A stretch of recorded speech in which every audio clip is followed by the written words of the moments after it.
अभिभाषण का धन्यवाद प्रस्ताव की चर्चा का जवाब देते हुए विपक्ष पर निशाना साधा। इस दौरान राज्यसभा में विपक्षी सांसदों ने मोदी अडानी भाई भाई के नारे लगाए। प्रधानमंत्री नरेंद्र मोदी राष्ट्रपति के अभिभाषण पर राज्यसभा में जवाब देते हुए कहा कि यह सदन राज्यों का सदन है। बीते दशकों में अनेक बुद्धिजीवियों ने सदन से देश को दिशा दी है। सदन में ऐसे लोग भी बैठे हैं जिन्होंने अपने जीवन में कई सिद्धियां प्राप्त की हैं।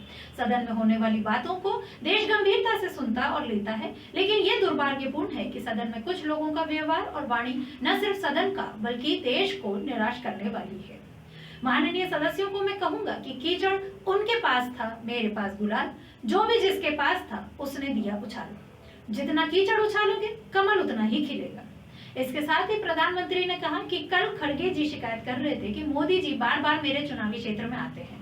मैं उन्हें कहना चाहता हूं, मैं आता हूं वह तो आपने देखा, लेकिन आप ये भी देखें कि वहां 1,70,00,000 जनधन बैंक अकाउंट खुले हैं। सिर्फ कलबुर्गी में ही 8 लाख से ज्यादा जनधन खाते खुले हैं।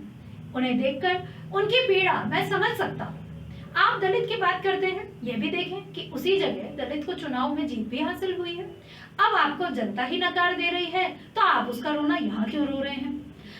राज्यसभा में प्रधानमंत्री नरेंद्र मोदी ने कहा कि कोई भी जो सरकार में आता है वह देश के लिए कुछ वादा करके आता है, लेकिन सिर्फ भावनाएं व्यक्त करने से बात नहीं बनती है।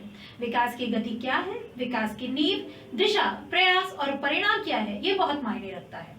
हमारी प्राथमिकता हमारे देश के नागरिक थे, इसलिए हमने 25 करोड़ से ज्यादा परिवारों तक गैस कनेक्शन पहुंचाया। इसमें हमें नए इंफ्रास्ट्रक्चर और धन खर्च करना पड़ा। 18,000 से ज्यादा गांव ऐसे थे जहां बिजली नहीं पहुंची थी।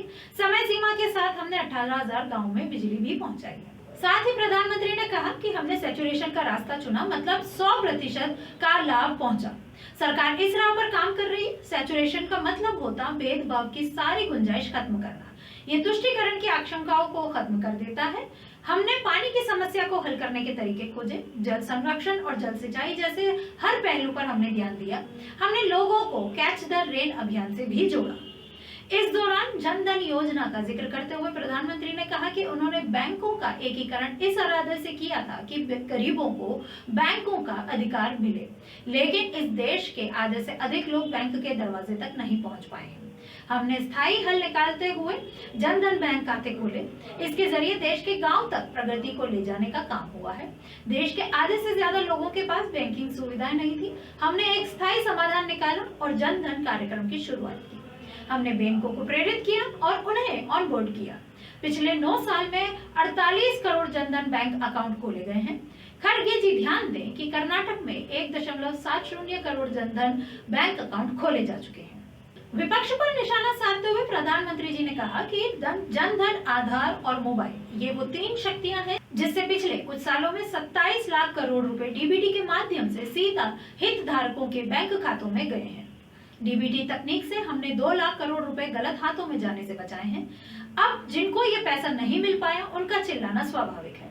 विकास की गति क्या है, नियत क्या है, दिशा क्या है, परिणाम क्या है, ये बहुत मायने रखता है। हम जनता की प्राथमिकताओं और आवश्यकताओं के आधार पर मेहनत और परिश्रम कर रहे हैं। दिन रात खुद को खपाना पड़ेगा तो खपाएंगे, लेकिन देश की आशाओं को चोट नहीं पहुंचने देंगे। इस तरह की रोचक खबरों से जुड़े रहने के लिए चैनल को सब्सक्राइब जरूर करें। डिजिटल आवाज, खबर कुछ हटके।